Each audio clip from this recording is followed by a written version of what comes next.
ಧರ್ಮೋಪದೇಶಕಾಂಡ ಅಧ್ಯಾಯ 31. ಮೋಶೆ ಹೋಗಿ ಈ ಮಾತುಗಳನ್ನು ಇಸ್ರಾಯೇಲ್ಯರೆಲ್ಲರಿಗೆ ತಿಳಿಸಿದನು. ಅವನು ಅವರಿಗೆ, ನಾನು ಈಗ 120 ವರ್ಷದವನಾಗಿದ್ದೇನೆ. ವಿಶೇಷವಾದ ಕಾರ್ಯಗಳನ್ನು ನಿರ್ವಹಿಸುವುದು ಇನ್ನು ನನ್ನಿಂದಾಗದು. ಯೆಹೋವನು ನನಗೆ, ನೀನು ಈ ಯೋರ್ದನ್ ಹೊಳೆಯನ್ನು ದಾಟಕೂಡದೆಂದು ಆಜ್ಞಾಪಿಸಿದ್ದಾನೆ. ನಿಮ್ಮ ದೇವರಾದ ಯೆಹೋವನು ತಾನೇ ನಿಮ್ಮ ಸೇನಾನಾಯಕನಾಗಿ ಹೊಳೆಯನ್ನು ದಾಟಿ ಹೋಗುವನು. ಆತನು ಆ ಜನಾಂಗಗಳನ್ನು ನಿಮ್ಮ ಎದುರಿನಲ್ಲಿ ನಿಲ್ಲದಂತೆ ನಾಶ ಮಾಡುವುದರಿಂದ ನೀವು ಅವರ ದೇಶವನ್ನು ಸ್ವಾಧೀನ ಮಾಡಿಕೊಳ್ಳುವಿರಿ. ಯೆಹೋವನು ಆಜ್ಞಾಪಿಸಿದಂತೆ ಯೆಹೋಶುವನು ನಿಮ್ಮ ನಾಯಕನಾಗಿ ಹೊಳೆಯನ್ನು ದಾಟಿ ಹೋಗುವನು.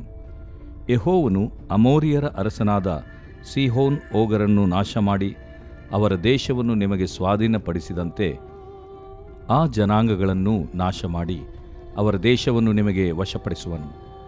ಆತನು ಅವರನ್ನು ನಿಮ್ಮಿಂದ ಪರಾಜಯಪಡಿಸಿದಾಗ ನೀವು ಅವರ ವಿಷಯದಲ್ಲಿ ನನ್ನ ಆಜ್ಞೆಗಳನ್ನೆಲ್ಲ ಅನುಸರಿಸಿ ನಡೆದುಕೊಳ್ಳಬೇಕು. ನೀವು ಶೂರರಾಗಿ ಧೈರ್ಯದಿಂದಿರ್ರಿ. ಅವರಿಗೆ ಅಂಜಬೇಡಿರಿ, ಕಳವಳ ಪಡಬೇಡಿರಿ. ನಿಮ್ಮ ದೇವರಾದ ಯೆಹೋವನೇ ನಿಮ್ಮ ಸಂಗಡ ಇರುತ್ತಾನಲ್ಲ. ಆತನು ನಿಮ್ಮನ್ನು ಕೈಬಿಡುವುದಿಲ್ಲ, ಅಪಜಯಕ್ಕೆ ಗುರಿಪಡಿಸುವುದೇ ಇಲ್ಲ ಎಂದು ಹೇಳಿದನು. ಆಗ ಮೋಶೆ ಯೆಹೋಶುವನನ್ನು ಕರೆದು ಇಸ್ರಾಯೇಲ್ಯರೆಲ್ಲರ ಮುಂದೆ ಅವನಿಗೆ, ಯೆಹೋವನು ಇವರ ಪಿತೃಗಳಿಗೆ ಪ್ರಮಾಣ ಮಾಡಿಕೊಟ್ಟ ದೇಶಕ್ಕೆ ನೀನೇ ಇವರೊಡನೆ ಹೋಗಿ ಅದನ್ನು ಅವರಿಗೆ ಸ್ವಾಧೀನಪಡಿಸಬೇಕು. ಆದದರಿಂದ ಶೂರನಾಗಿ ಧೈರ್ಯದಿಂದಿರು. ಯೆಹೋವನು ತಾನೇ ನಿನ್ನ ಮುಂದುಗಡೆ ಹೋಗುವನು. ಆತನೇ ನಿನ್ನ ಸಂಗಡ ಇರುವನು. ನಿನ್ನನ್ನು ಅಪಜಯಕ್ಕೆ ಗುರಿಪಡಿಸುವುದೇ ಇಲ್ಲ, ಕೈ ಬಿಡುವುದಿಲ್ಲ. ಅಂಜಬೇಡ, ಧೈರ್ಯದಿಂದಿರು ಎಂದು ಹೇಳಿದನು.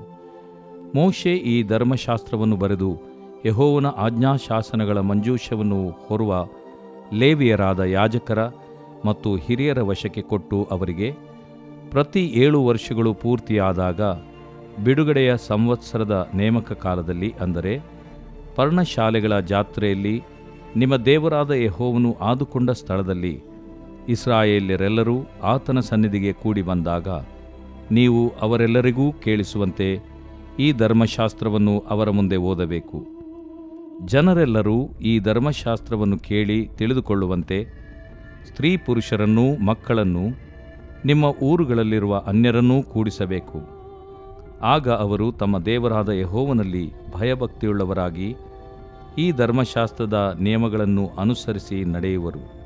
ಮತ್ತು ಯೆಹೋವನ ಮಹತ್ಕಾರ್ಯಗಳನ್ನು ನೋಡದಿರುವ ನಿಮ್ಮ ಸಂತತಿಯವರೂ ಕೇಳಿ ನೀವು ಸ್ವಾಧೀನ ಮಾಡಿಕೊಳ್ಳುವುದಕ್ಕೆ ಯೋರ್ದನ್ ಹೊಳೆಯನ್ನು ದಾಟಿ ಹೋಗುವ ದೇಶದಲ್ಲಿ ವಾಸವಾಗಿರುವವರೆಗೂ ನಿಮ್ಮ ದೇವರಾದ ಯೆಹೋವನಲ್ಲಿ ಭಯಭಕ್ತಿಯುಳ್ಳವರಾಗಿರುವುದಕ್ಕೆ ಕಲಿತುಕೊಳ್ಳುವರು ಎಂದು ಹೇಳಿದನು. ಯೆಹೋವನು ಮೋಶೆಗೆ, ನೀನು ಸಾಯಬೇಕಾದ ಕಾಲ ಸಮೀಪವಾಯಿತು. ಆದ ಕಾರಣ ನೀನು ಯೆಹೋಶುವನನ್ನು ಕರೆದುಕೊಂಡು ಬಂದು ದೇವದರ್ಶನದ ಗುಡಾರದಲ್ಲಿ ನನ್ನ ಸನ್ನಿಧಿಯಲ್ಲಿ ನಿಲ್ಲಬೇಕು. ಆಗ ನಾನು ಅವನಿಗೆ ಅಧಿಕಾರವನ್ನು ಕೊಡುವೆನು ಎಂದು ಆಜ್ಞಾಪಿಸಲಾಗಿ ಮೋಶೆಯೂ ಯೆಹೋಶುವನೂ ದೇವದರ್ಶನದ ಗುಡಾರದಲ್ಲಿ ಯೆಹೋವನ ಸನ್ನಿಧಿಯಲ್ಲಿ ನಿಂತುಕೊಂಡರು. ಅಲ್ಲಿ ಯೆಹೋವನು ಮೇಘಸ್ತಂಭದಲ್ಲಿ ಕಾಣಿಸಿದನು. ಆ ಮೇಘಸ್ತಂಭವು ಗುಡಾರದ ಬಾಗಿಲಿನ ಬಳಿಯಲ್ಲಿ ನಿಂತಿತು.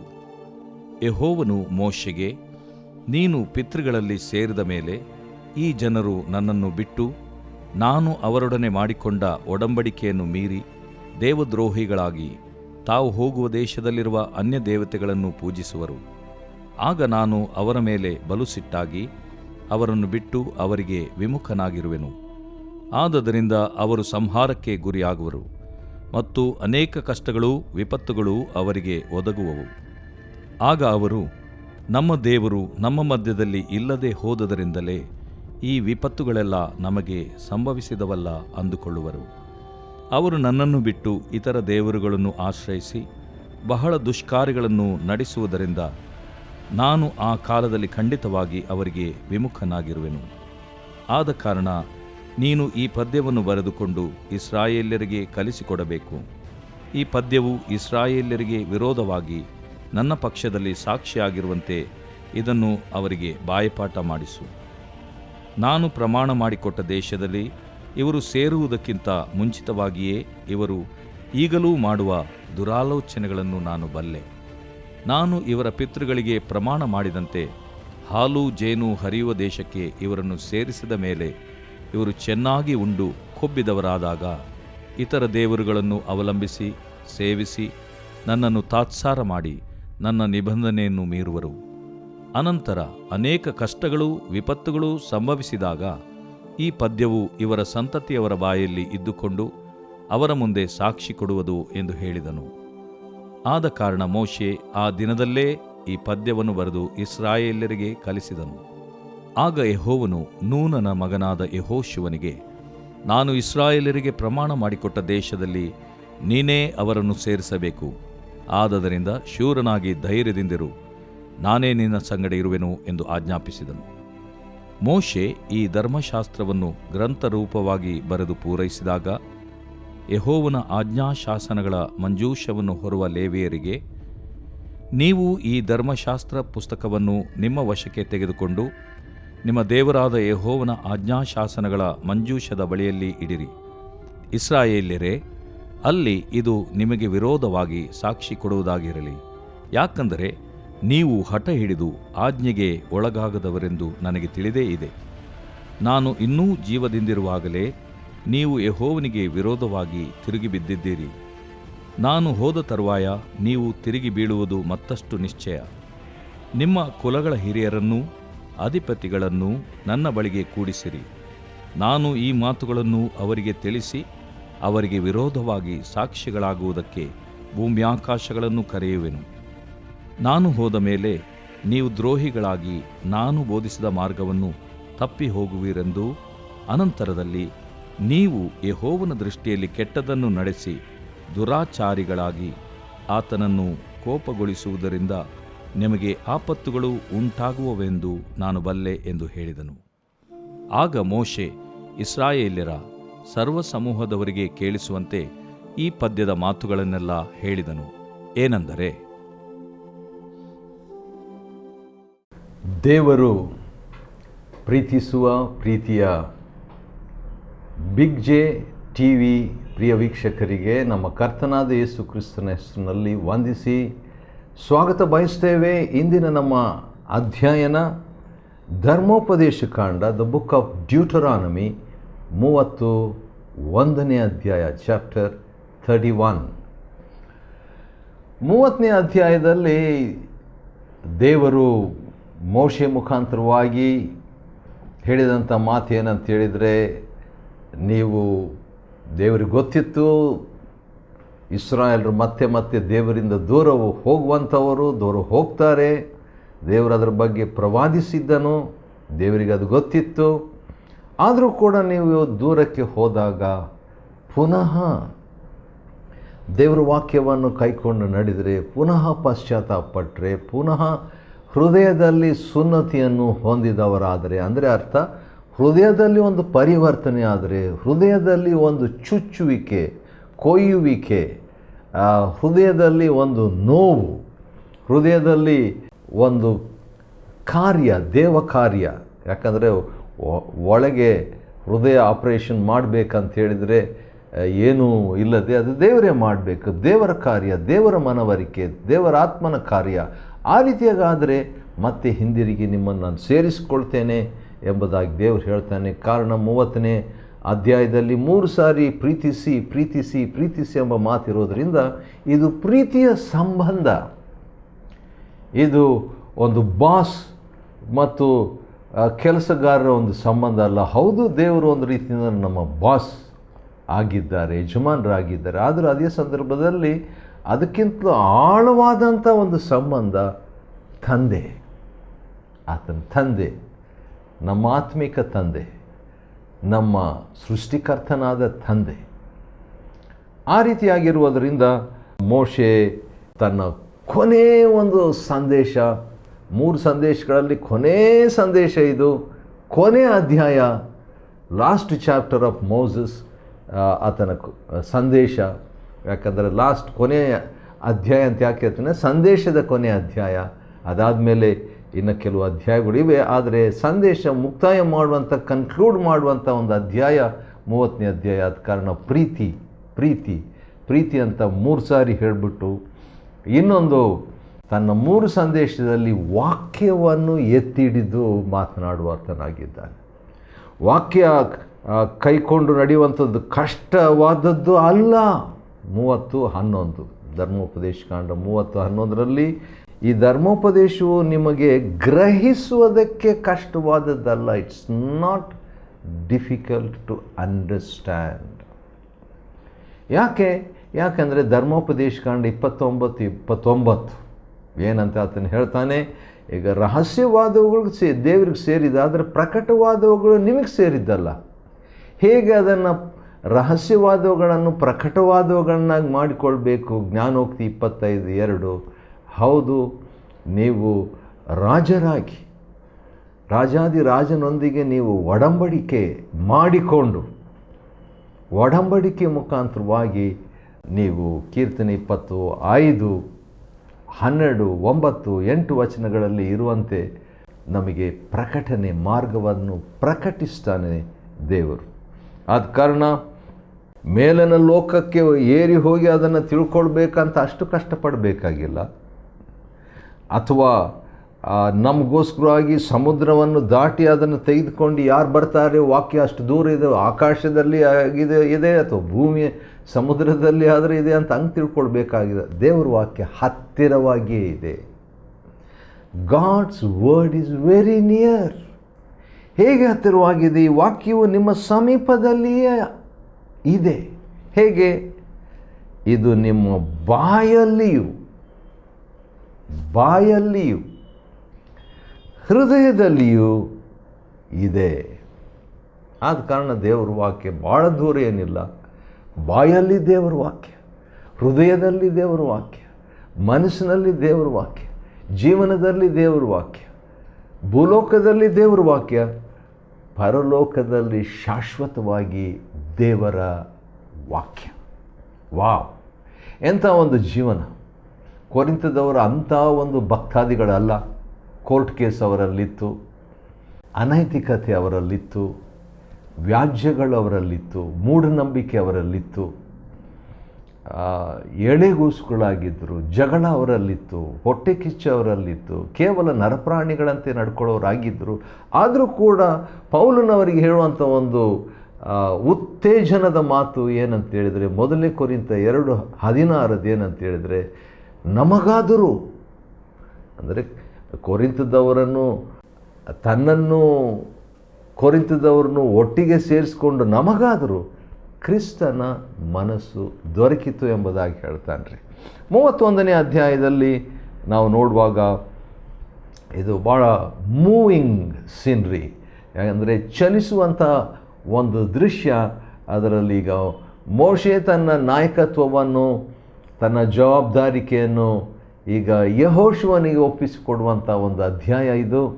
ಹೌದು, ಮೋಶೆ ಯೆಹೋಶುವನನ್ನು ಸೇನಾಪತಿಯನ್ನಾಗಿ ನೇಮಿಸಿ ಅವನನ್ನು ಎನ್ಕರೇಜ್ ಮಾಡ್ತಾನೆ. ಯುವ ನಾಯಕತ್ವವನ್ನು ಹಿರಿಯ ನಾಯಕನು ಉತ್ತೇಜನ ಮಾಡುವಂಥ ಒಂದು ಕಾರ್ಯ. ಯಾಕಂತ ಹೇಳಿದ್ರೆ ಮೋಶೆಗೆ ಈಗಾಗಲೇ 120 ವಯಸ್ಸು ಆಗೋಗ್ಬಿಟ್ಟಿತ್ತು.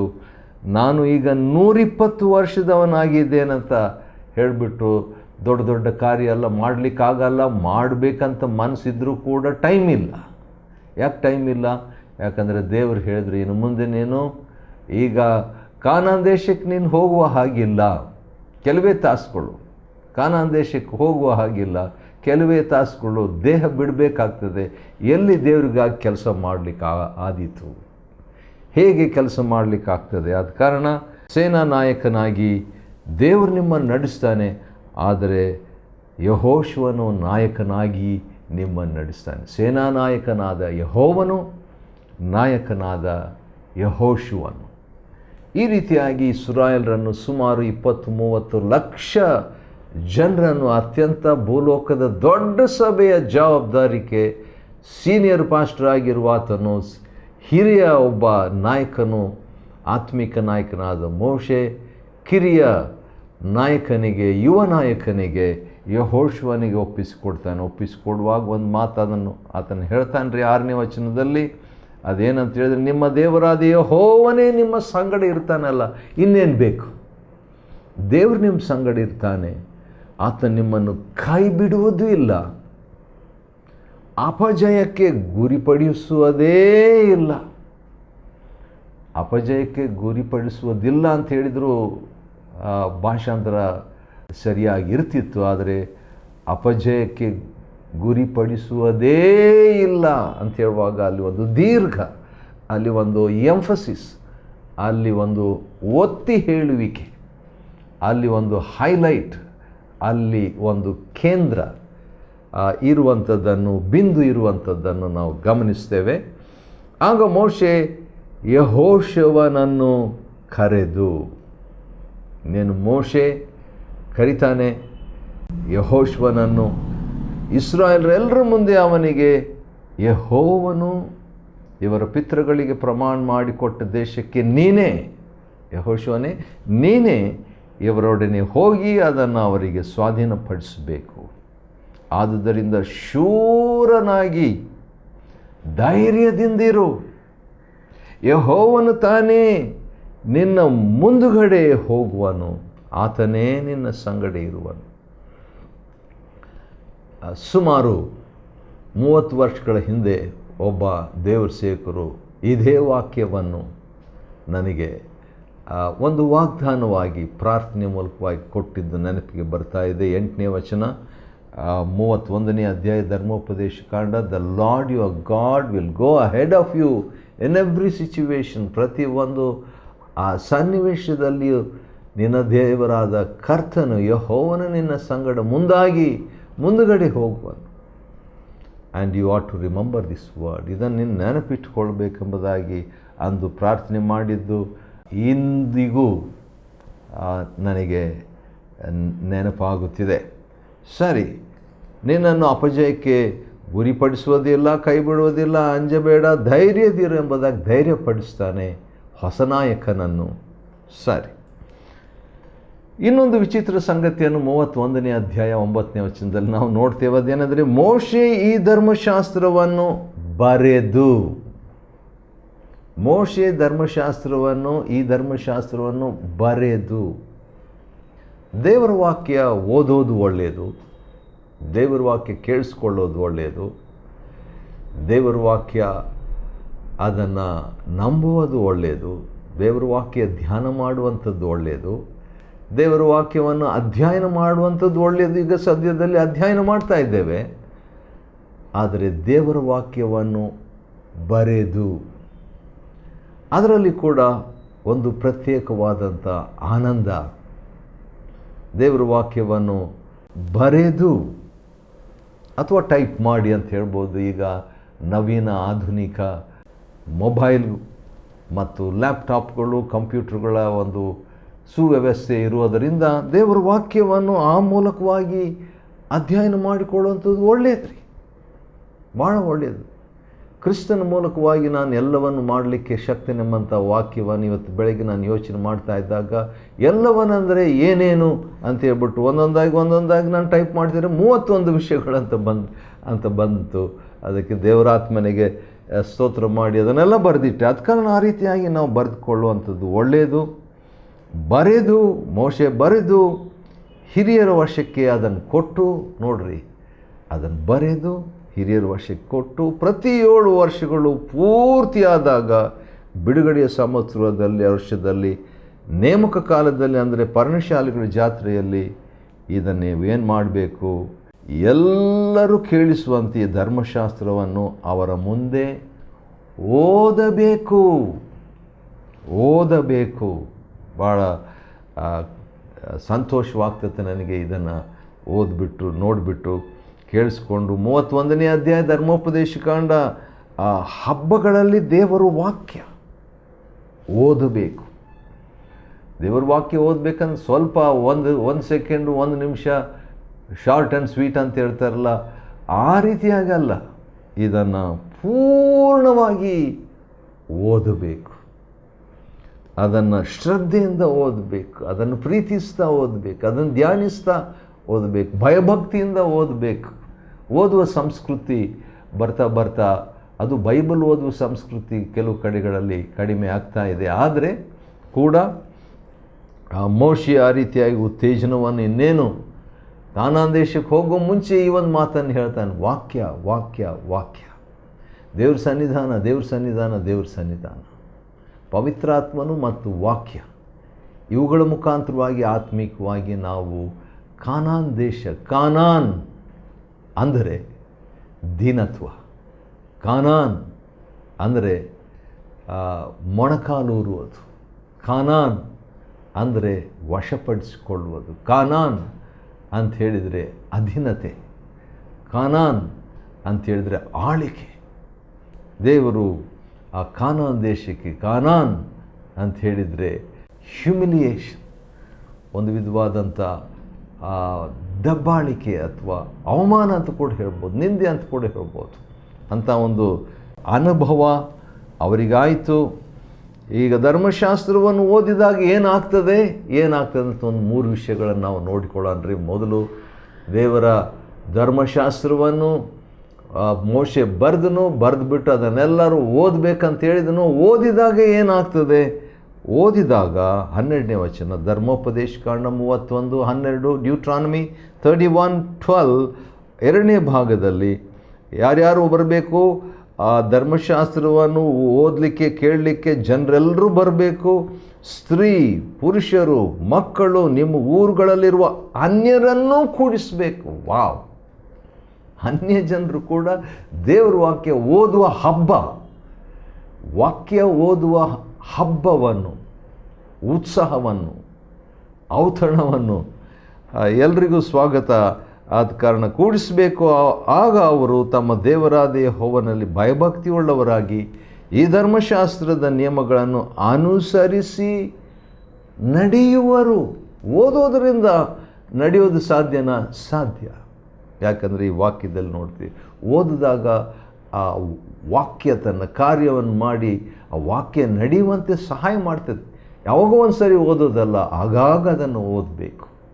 ಯಾವಾಗೋ ಒಂದು ಸರಿ ನಾವು ಊಟ ಮಾಡೋದಿಲ್ಲ, ನಾವು ಪ್ರತಿದಿನ ಊಟ ಮಾಡ್ತೀವಲ್ಲ, ಆ ರೀತಿಯಾಗಿ ದೇವರ ವಾಕ್ಯಕ್ಕೆ ನಾವು ಆದ್ಯತೆಯನ್ನು ಕೊಟ್ಟು, ಯಾಕಂದರೆ ಯೆರೆಮೀಯನು 15:16ನೇ ವಚನದಲ್ಲಿ ಹೇಳಿರುವಂತೆ ದೇವರ ವಾಕ್ಯ ಆಹಾರವಾಗಿದೆ. ಆ ಆಹಾರವನ್ನು ನಾವು ಓದುವಾಗ, ಸವಿಯುವಾಗ, ಅದನ್ನು ರುಚಿಸುವಾಗ ನಾವು ಅದು ನಮ್ಮಲ್ಲಿ ಭಾಗವಾಗಿ ಅದನ್ನು ಅನುಸರಿಸುವಂತೆ ಮಾಡ್ತದೆ. ಮತ್ತು ಯೆಹೋವನ ಮಹತ್ ಕಾರ್ಯಗಳನ್ನು ನೋಡದಿರುವ ನಿಮ್ಮ ಸಂತತಿಯವರೂ ಕೇಳಿ. ಅಂದರೆ ಇನ್ನು ಹುಟ್ಟದಂಥವರು, ಅದನ್ನು ನೋಡಿದಂಥವರು ಕೂಡ ಕೇಳಿ ಏನಾಗ್ತದೆ, ಅವರು ಕೂಡ ಅದರಿಂದ ಭಯಭಕ್ತಿಯುಳ್ಳವರಾಗಿ ದೇವರ ವಾಕ್ಯವನ್ನು ಕಲಿತುಕೊಳ್ಳುವರು. 13ನೇ ವಚನ, ಕಲಿತುಕೊಳ್ತೇವಂತ್ರಿ. ಹೌದು, ಈ ರೀತಿಯಾಗಿ ಮೋಶೆ ತನ್ನ ಅಧಿಕಾರವನ್ನು ಯೆಹೋಶುವನಿಗೆ ಕೊಡ್ತಾನೆ. ಆಗ ದೇವರು ಕೂಡ ಯೆಹೋವನು ಮೋಶೆಗೆ ಹೇಳಿದ್ದೇನೆಂದರೆ, ನಾನು ಅವನಿಗೆ ಅಧಿಕಾರವನ್ನು ಕೊಡುವೆನು. 14ನೇ ವಚನ. ಹಾಗಾದರೆ ಅಧಿಕಾರ ದೇವರಿಂದ ಬರುವಂಥದ್ದಾಗಿದೆ. ಮೋಶೆ ಕೊಟ್ಟ ನಿಜ, ಆದರೆ ನಿಜಕ್ಕೂ ದೇವರು ಯೆಹೋಶುವನಿಗೆ ಅಧಿಕಾರವನ್ನು ಕೊಟ್ಟನು. ಮತ್ತು ನಮ್ಮ ದೇವರು ನಮ್ಮ ಮಧ್ಯದಲ್ಲಿ ಒಂದು ವೇಳೆ ಇಲ್ಲದೆ ಹೋದುದರಿಂದ ಈ ವಿಪತ್ತುಗಳೆಲ್ಲ ನಮಗೆ ಸಂಭವಿಸಿತು ಅಂದುಕೊಳ್ಳುವಂಥ ಒಂದು ಕ್ರಾಂತಿಯನ್ನು, ಸಂಸ್ಕೃತಿಯನ್ನು ದೇವರು ಇಸ್ರಾಯೇಲರ ನಡುವೆ ಭವಿಷ್ಯದಲ್ಲಿ ಅದನ್ನು ರೂಪಿಸಿದನು. ದೇವರಿದ್ದಾಗ ಜಯ, ಅಪಜಯ ನಮಗಾದರೆ ದೇವರಿಲ್ಲೇನೋ, ನಮ್ಮ ಜೊತೆಗಿಲ್ಲೇನೋ ಎಂಬುದಾಗಿ ಅವರು ಯೋಚಿಸಬೇಕು ಅಂತ ಹೇಳ್ಬಿಟ್ಟು, ಅದಕ್ಕೋಸ್ಕರವಾಗಿ ಇವರ ಒಂದು ಸ್ವಭಾವ ದೇವರಿಗೆ ಗೊತ್ತಿತ್ತು. ಆದ ಕಾರಣ ಒಂದು ಹಾಡು ಬರಿ ಅಂತ ಹೇಳ್ತಾನೆ ರೀ ದೇವರು. ಒಂದು ಪದ್ಯವನ್ನು ಬರೆದುಕೊಂಡು, ಯಾಕೆ ಪದ್ಯ?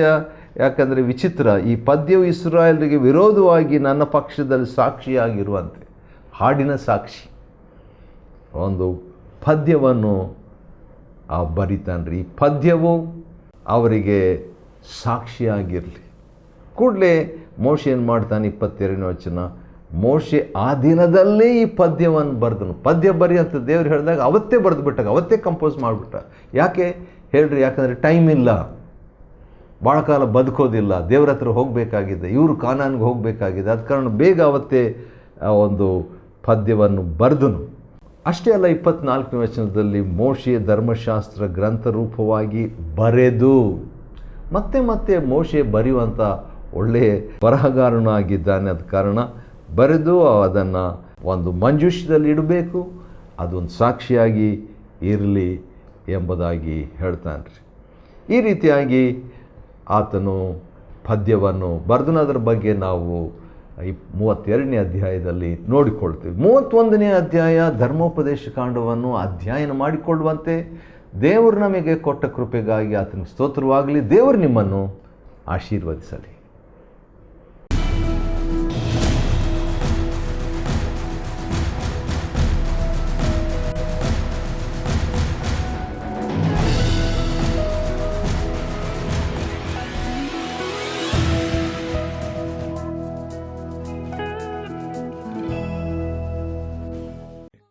Chapter 31. And Moses went and spake these words unto all Israel. And he said unto them, I am 120 years old this day. I can no more go out and come in. Also the Lord has said unto me, Thou shalt not go over this Jordan. The Lord thy God, he will go over before thee, and he will destroy these nations from before thee, and thou shalt possess them, and Joshua. He shall go over before thee, as the Lord has said. And the Lord shall do unto them as he did to Sihon and to Og, kings of the Amorites, and unto the land of them whom he destroyed. And the Lord shall give them up before your face, that ye may do unto them according unto all the commandments which I have commanded you.